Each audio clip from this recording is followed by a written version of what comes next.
when our kids are only doing something to get the reward or only doing something to avoid the punishment, that impacts their ability to perform later down the road. Welcome to the Connect Method Parenting Podcast, where correction is out, connection is in, and your kids want to listen to you. I'm Andy Martineau, creator of Connect Method Parenting, here to help you stay calm, confident, and connected no matter what. Hey, everybody. Can you believe it's 2024? It's kind of blowing my mind.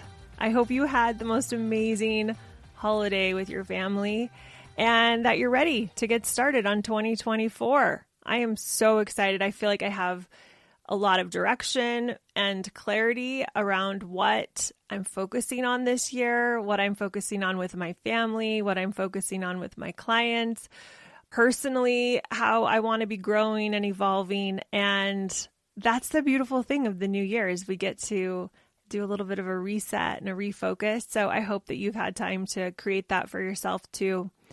Today, I decided to share with you an episode that was originally aired on the Parent Them Successful podcast with Jessica Shields. She asked me to come on. I was so thrilled to be able to do that. We had an amazing conversation and ended up focusing a lot on why bribes don't work, why rewards don't work, why ultimatums don't work.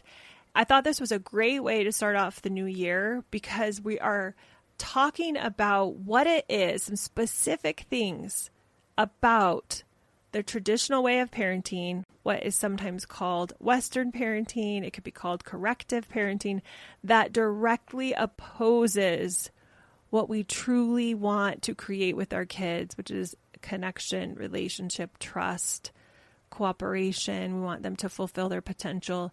And a lot of times we don't realize that the way we are parenting through bribes, through rewards, what sometimes feels as if it's the positive side of parenting actually is detrimental to our parenting. So this is an episode where we had a brilliant conversation around that specific topic. I wanted to share it with you here on the podcast. So sit back, relax, and let's explore together how we can make parenting more fulfilling and more effective this year. So here's the episode with Jessica Shields and me having a beautiful conversations about why bribes don't work. Enjoy. I am so glad you are tuning in. Today, we are going to be talking about a truly pervasive issue in the parenting world. Is it me, or does it seem like kids just don't do well taking direction these days? Mm-hmm. You give a directive and they say, no, I'm not doing that, or I don't want to. And I don't know, maybe sometimes they even just ignore you outright. And so if this is happening to you as a parent, what do? Maybe you yell. Maybe you offer a sweet deal or bribe. Maybe you give them an ultimatum, which kicks their defiant behaviors into high gear. Of course, the cycle continues, right? Well, there has to be a better way to handle these difficult situations at every age and stage of childhood development. That's why we have a very special guest today to help us with this very issue. She has helped over 10,000 parents, so you're not alone. So stick around for some insights that will have you thinking about how you can communicate more effectively, and also hang around for this week's parenting challenge and your loving reminder. You definitely don't want to miss it. But first, I have to introduce you to our special guest, Andy Martineau. Andy is a mom of 6, a reformed yeller, a best-selling author, and the creator of Connect Method Parenting. It's a breakthrough parenting framework that leverages connection as the primary mechanism for influencing children. Her approach helps parents discover why their kid doesn't listen, and she shows them step by step the process of regaining influence and building relationships that will last a lifetime. With hands-on experience raising her own children, now ages 14 through 23, and over 10 years of experience in parenting, coaching, Andy has helped just so many parents, over 10,000 parents, learn the parenting methodology that gets their kids what they want and what the parents want. And that is, we want them to listen. So welcome to the show, Andy. How's it going today? It's going so well. I'm so excited to be here and talk about this topic of how we get our kids to want to listen to us and how do we change the script. And I love all the ways you described the ultimatums and the bribes and the incentives and all those things we think will work. So I'm so excited to dive into how there's a better way. I am too. And, if we want to know a little bit more about your background, so just tell us more about that and your journey to being what you coined, reformed yeller, which I love so much. Well, it's true. I try to be really honest and transparent with how I have been, because I think so much of what we see today is this polished perfectionism. And it's like, no, I've been a yeller. That's what I was. I had a triggered nervous system. So my background is in nursing. So I love the science and I love psychology, which I know you do too. I love figuring out how the brain works and the body works. However, when I started having kids, I was under this notion that I was just going to know how to do it. Like, the desire to be a parent means you're going to be great at it, Of course. But that just did not turn out that way for me. And I think for a lot of parents, we can resonate with the beauty and the excitement we have to be a parent, but then we get into it. And at least I should just say for me, I got into it and I didn't feel the progress that I wanted to as I had my kids. And as you said, I had 6 kids. I have 6 kids, but I had them in 8 years. So they were really close together. So it was the perfect storm for me to look at all of the ways that I wasn't measuring up. Like I couldn't fake it. They outnumbered me so quickly. And I am a type A. I like to do things really well. And so parenting helped me realize that, you can't control things with your kids. Like you can't, even with a job, sometimes you can kind of control in a different way. Kids are just like, no, thank you. Like I won't do that. The 2-month-old or not 2-month-old. How old are they? It's been a while since I've had a baby. I'm feeding baby food too. But like, the 1-year-old, the 10-month-old, whenever we start feeding them peas, they start spitting it out. We realize, oh, this isn't going to go exactly how I want. Like I can't force this. So the catalyst for me that really showed me it was time to look at parenting in a different way and try something new that was scary at the time was back in 2007. I had 5 kids at the time. It had been actually a really good morning. Gotten my laundry folded and dishes done and all the stuff. My oldest was off to school. Baby was asleep. I had 3 toddlers roaming the house. And after about 30 minutes, I realized it had been exceedingly quiet. So I thought I should probably go check on them. And I peek into the playroom, which was just a converted 2-car garage off the kitchen. So I had to peek in through this little doorway and I saw this Costco-sized bottle of baby powder in the middle of the room and a doused room. Like everything had been covered with baby powder. Oh my goodness. They had destroyed the DVD player. We had sprung for a GameCube, the Nintendo GameCubes back in the day. That was ruined. We couldn't replace it till we were broke. And, just this big brown bean bag was covered with white. The kids were covered with white. And I lost my mind. I just did all of the things that now I'm like, oh my gosh, what was I thinking?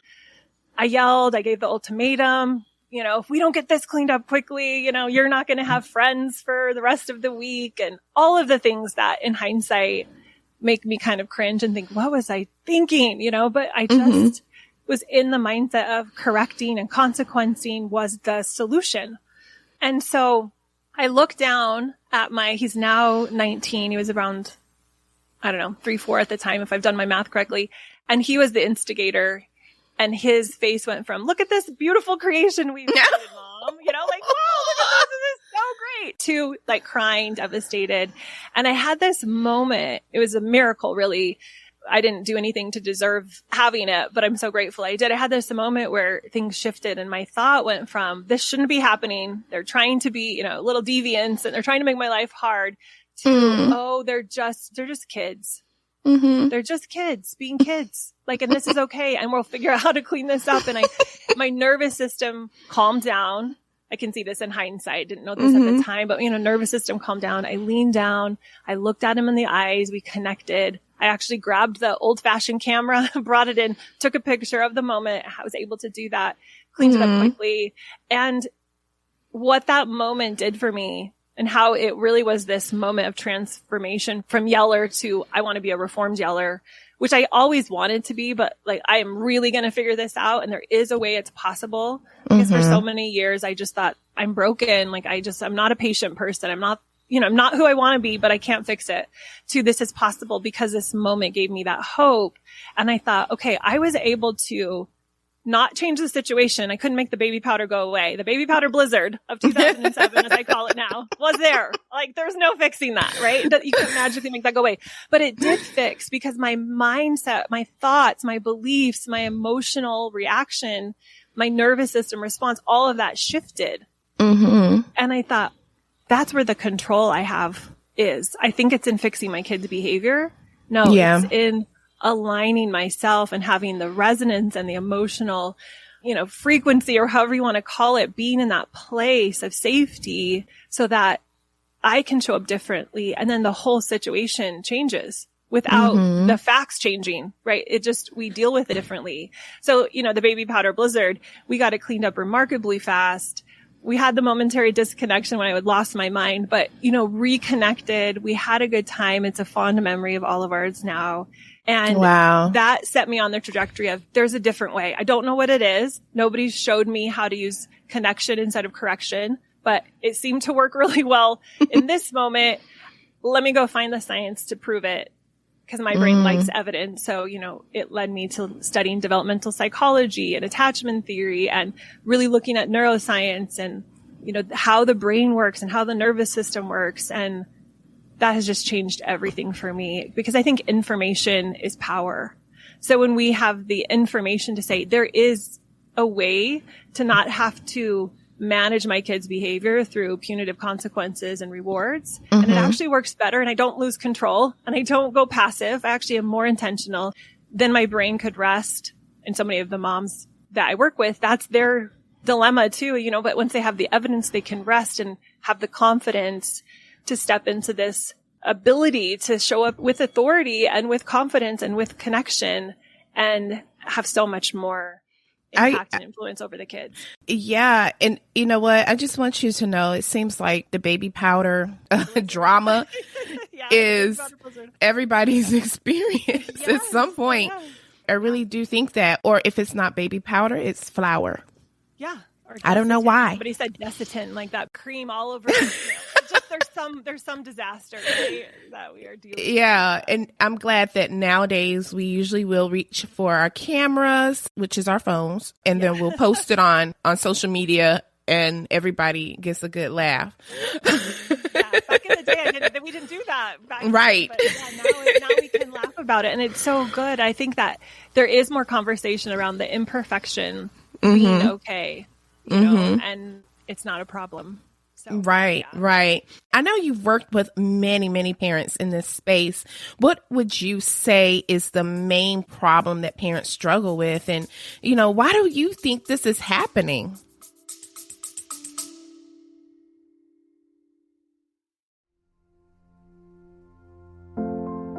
If you're new to Connect Method Parenting, I have a great way for you to get started.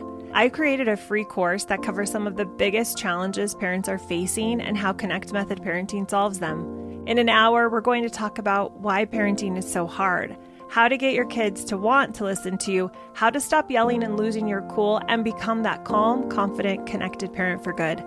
It's the fastest way to get started using connection as your go-to tool for influencing and impacting your kids. Go to cmp.works/course to get instant access today.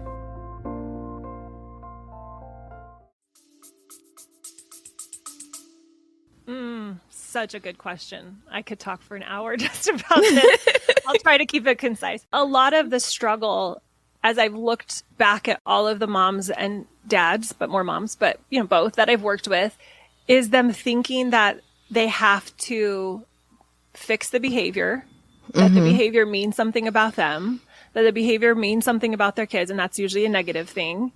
And it stems from this idea of what I call corrective parenting or behavior modification, where we think we have to, we're the sculptor and our kids are this piece of marble and we got to like make it perfect. And if it's imperfect, it means something's wrong with them or something's wrong with us, versus realizing as parents, we are gardeners. We're getting these seeds. Oftentimes we don't even know what kind of seed it is, other than it's, we know it's a human, but like we don't know in the gardener analogy, is this an oak tree or is this a tulip? I have to figure that out organically through trial and error. And if I think, my child has to show up or be a certain way because of my ideas about who they should be, then we are going to be in this like conflict and we're going to take it personally when it don't turn out the way we think they should, instead of realizing they're coming with all of the things they need, just like a seed. They comes with all of this ability to fulfill its potential. Our job is just to get it the right conditions to do that. And so it's not a reflection on me. If they take longer to get there, that might just be exactly what they need. Right. And I love looking at a tomato plant because it goes through a really interesting evolution where there's a period of time where it has these flowers, I think they're yellow, and they don't look like they're going to turn into a tomato plant. So it'd be really easy if you didn't know the scheme of the tomato plant to know that this was actually going to turn into a tomato. But if you knew that, you'd be like, oh, this is normal. Like it turns yellow and then it turns into a tomato plant. Like no problem. Like that's just the normal evolution. And so as a parent, when we can realize behavior is information, it's just telling me what they need or don't need. And it's not a reflection on them or me in a negative way. It's just, again, information, just helpful for me to us both to, work together. Then gosh, that just changes everything. So I think one of the biggest struggles that parents come with is the misconception of what parenting is. Thinking discipline or correcting or managing the behavior or getting them to have a certain result is parenting. Like that's the essence of parenting. Instead of the essence of parenting is just providing the conditions for them to thrive, which is going to be different for every child. So I think once we can get that straight, then a lot of other struggles go away that they've been struggling with, because they can trust the process and know what is mine to own, what do I have control over, and what do I not have control over. Yeah, that's a very good point that you made. Kids come with different strengths and abilities. And, if we have this strengths focus, then we're not already claiming that our child is going to be at 1 year old a doctor, an attorney. We have to actually watch and see what it is that they gravitate to, but give them exposure to so many opportunities and experiences so that they can gravitate naturally to what they really, truly love doing. So I love that you brought that out, the seed, and just cultivating the seed and allowing the seed to do what it does naturally. Might be different than what we want, or might take longer. Yeah. And being okay with that. Yeah. Because when we can let go of that, then we don't have that pressure to make them turn into something. We just have the responsibility to help them thrive. That's so much more doable.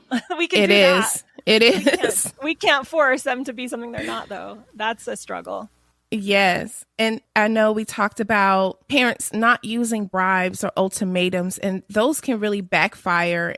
And, maybe parents are using bribes, but they don't realize it, or ultimatums. So what are some examples of what that might look like so that they can reflect and identify it when they're doing that? And then explain why those don't work. Yes. Oh, so good. And this was exactly my problem. I did not realize that bribes and ultimatums were ineffective. I know this sounds so crazy, but I really believed, and on the other side, rewards too, right? I thought that I could incentivize them in an unhealthy way, and that would ultimately create something. But just because we can get our kids to, let's say, clean their room, if we offer them $100, most kids would clean their room for $100, right? They'd be like, yes, I will do that today. But as soon as the $100 is gone, will they still clean their room? No. Right. I know that's so it's like they work, but they don't. really, Mm-hmm. right? In the moment, as long as it's being offered, but as soon as it's taken away, no, they don't clean their room and then it'll be $200 or then it'll be a new iPhone, or then as they get older, those bribes and ultimatums are unsustainable. But the really interesting thing is that the intrinsic motivation, the studies that I've read some studies recently that are just so powerful to help us see that when we give a bribe or an ultimatum or a reward, even in a way that's not a celebrate. I mean, there's ways to celebrate. I'm not saying we shouldn't celebrate our kids, but when they're only doing it to get the $100, or they're only doing it, they're only getting the A at school so that they get whatever you promised them, then what we don't realize is that actually diminishes their intrinsic motivation to do it for the reasons that they naturally would want to do it for. So we want to, as humans, progress and grow when we're in a good, healthy state. And so we want to cultivate that. We want them to want to do the things that are good, that are valuable to them, that are going to bring them success in their life, because they want that, not because they're going to get something when they get there. And not that we can't have rewards. And, we obviously have jobs that we get paid things, like those are fine. But like the most successful people in the workplace are the ones that don't just do it for the money. They're doing it because they love what they do. And then the money is there, and that's beautiful too. And so we want to set our kids up for success in that way as well. And so they, like we said, it only work if the bribe or the ultimatum is there. And I should say they start hindering their intrinsic motivation, which ultimately is what they're going to need to survive in life. And so we want to be aware of that. And one study I'll just reference just in case it's helpful for anybody, because for my brain, I'm like, I need evidence. Like, this is great, but tell me what's happening. So they did this study where they had I think they were 12 or 13-year-old boys. And it was a pretty simple thing. It was just a simple task. I can't even remember exactly what the task was, but they asked the two different groups to do the same task, and they did it. And one group, they gave a reward, and they knew like that they were going to get that. They told them ahead of time. So the kids kind of like knew, oh, I'm going to do this and I get this just reward. And then they asked both groups to do it a second time. And the kids who got the reward were 30%, I think, less likely to do it again. And I thought, that's so fascinating. We would think the opposite would be true. They'd be more likely to. But what they found was, and they did a couple different versions of this, was that when our kids are only doing something to get the reward or only doing something to avoid the punishment, that impacts their ability to perform later down the road. So that's super helpful for me to reference in my brain when I'm tempted to give the ultimatum, to realize there's another way. Like, what's the other way? Oh, it's about relationships are first. It's about understanding. It's about connecting. Empathy. Exactly. Yes. I like that you brought up the bribes don't work and why. And it reminds me of Dr. Carol Dweck's research and her work in growth mindset. She also talks about that as well. And she labels those types of thinking processes as fixed mindsets. So it's just very interesting. We have all this research that points back to these types of things don't work because it will backfire. And next thing you know, you're going to have kids who won't do anything unless you pay them. Chores should be a part of just what we do. All hands on deck in this house, and we help each other out because that's what families do versus, getting paid to do chores. So people will have to read it for themselves. There's a book. Good book. I highly recommend it. Yes. And there's another book called Motivation, and I can't remember the name of the author right now, but he talks about how we diminish motivation in individuals, children, and how we can encourage motivation. And I think that's the book where he actually gives that example. But yeah, I'll make sure those books are in the show notes just in case parents want to research and look that up. And even if you have a link to the article or the research that you mentioned, we'll add that. If not, no worries. No worries. Yeah, no, I'll find it and send it over. Yeah. So you can. Awesome. That's powerful. It's just factual. It's not trying to convince you of anything. It's just data. And then we can take it in. Yeah. I love that. And parents, we should be communicating more effectively, but how do we do that? Maybe you can share some examples. What does that look like? Yes, it's a very important thing. And communicating effectively starts with the parent. It starts with us thinking about where we are emotionally, because a lot of times where we are emotionally, where we are where our nervous system is. Are we triggered? Are we trying to get something out of the kids? Are we just trying to understand them? The kids pick up on all of that. They're really good at understanding what's happening in our head, or at least intuitively. They may not be able to articulate it, but they get us more than we would like to admit. Like, they're like, Mom's just doing this to get me to do something. Yes. So we have to drop our agenda to communicate effectively. When we can go into a conversation with our kids, especially if there's any friction or frustration that we can sense either in us or our kids or both in the relationship, when we can drop that and say, I'm going to stop making this mean anything negatively about me or my child. I'm just coming in to understand, to have the empathy, like you were saying, is a really great word to just summarize it. Can I come in with empathy, with no agenda, and just understand my child? That is key to communicating effectively as far as where we are and what our objective is going into it. Then the other logistical things too are we coming in and looking at them in the eyes? Are we seeing if they're responding to us? So often as parents, we are bulldozers. We just have this agenda and we have a timeline and we're like, we got to talk about this. We got to get this done. Listen to me now. But establishing a working relationship with a child, whether they're a little child, it gets even more important, I would say, but it's always important. But teenagers are going to let you know if you haven't done that a lot faster. Yes. Yeah, we have to establish a working relationship. If we went to lunch with a friend and they weren't looking at us, they weren't talking back, they weren't having any body language to suggest that they were aware of us, we wouldn't just plow through to a conversation. We would be aware of where they were and think, okay, something's off. I need to figure out what's going on. But with our kids, we don't always take the time to notice those cues to see, are they actually present here and ready to talk to me? Or do I just want to talk to them?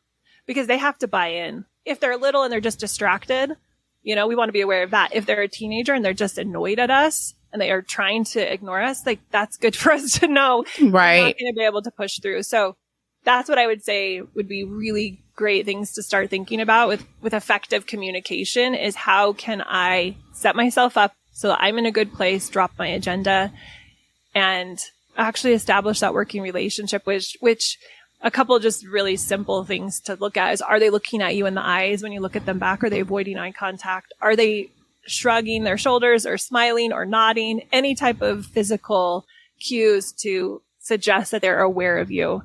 So we want to have that set up, and then communication is going to be so much easier because we're going to be on the same page. And you are really good at training and helping parents through this with the Connect method parenting.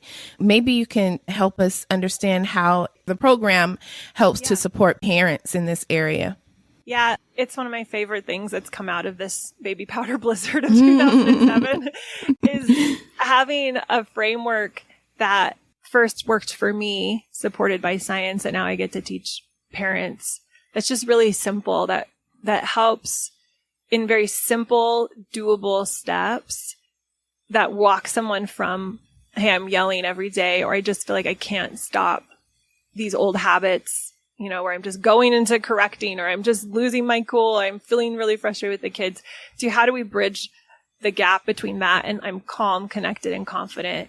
And so we learn that behavior is information. We learn how to communicate effectively, like we talked about. How do we establish that working relationship?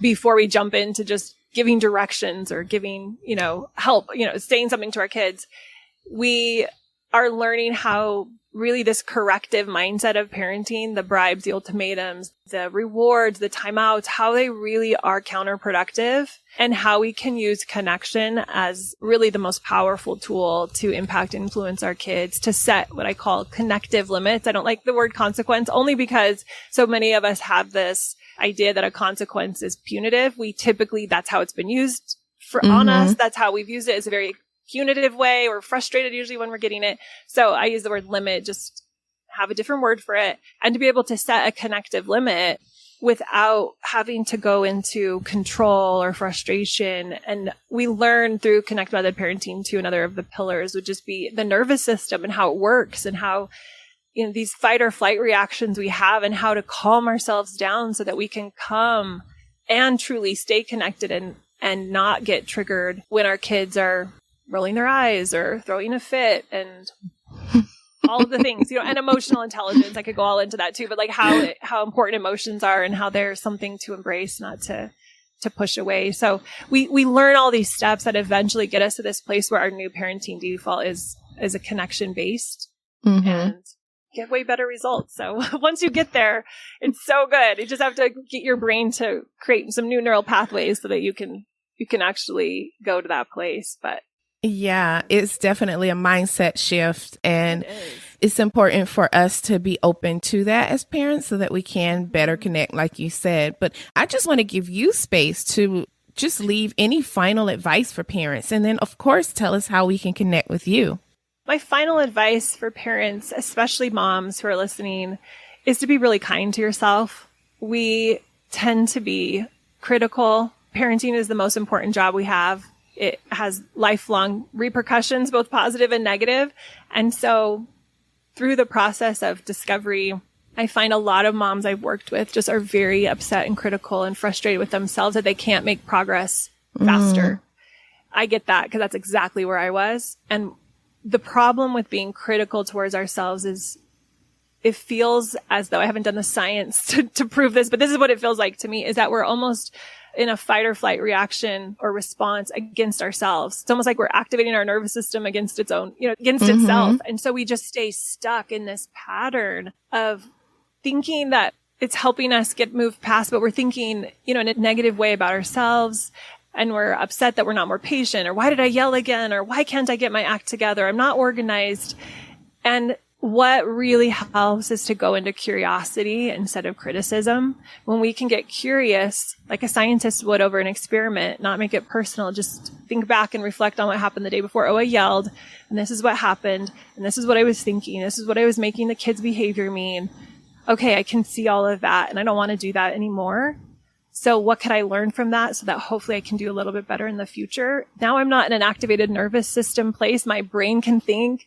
I'm not in a place where I'm thinking I need to protect myself, so I can actually process that information, integrate it, and make progress. So the more gentle and kind we are to ourselves as we get curious and try to make those improvements, the better. That would be my recommendation. I just feel I see so many parents get stuck for months or even years just being frustrated because now they know there's a different way and now they're frustrated they're not there. So the kind, gentle state of mind is actually more powerful for shift, for that growth mindset like you were talking about. That's really how we can get into a space of growth and progress, is by being okay with the failures and learning from them instead of being so frustrated with ourselves. So that's my final advice that I would give parents. Be kind. It's so much better. Of course, how can we connect with you? Where are you? Yeah, where am I? That's a good question. So right now, I have my website, Connect Method Parenting, that you can go check out lots of stuff there. I am on Instagram at Andy Martineau, just my name. Okay. Facebook under Connect Method Parenting. And soon we'll have a podcast. I don't know when this will air, but within the next month, there'll be a podcast. And it'll be the same name. I try to keep it simple. Connect Method Parenting. Awesome. Find it everywhere. Yeah. So that'll be fun where people can learn more as well. Awesome. Thank you so much. And for the parent who is listening, by now, I really hope that what you heard is triggering you to better support your child, or maybe you're thinking of that friend or that family member who could use this information. This is good, and you definitely can make an impact in someone else's parenting journey.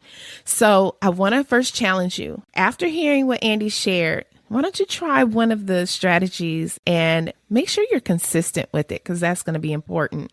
Also, I want to leave you with a loving reminder. Small changes will add up to become big improvements over time. Be patient. Well, parent warriors, I surely hope that this episode has blessed you. And if it has, simply hit the follow or subscribe button so that you don't miss any new episodes. And as you think of that loved one, that coworker, whoever it may be, who really needs to hear this, share the link, parentthemsuccessful.com. Also, if you are the type of parent who is serious about better supporting your child's growth and development, join my email list for more free content to help you on that journey at strongerminds, strongeryouth.com join the list. It will be in the show notes along with everything that we said we would link here today. Hey, I really do appreciate you, and I thank you so much for listening.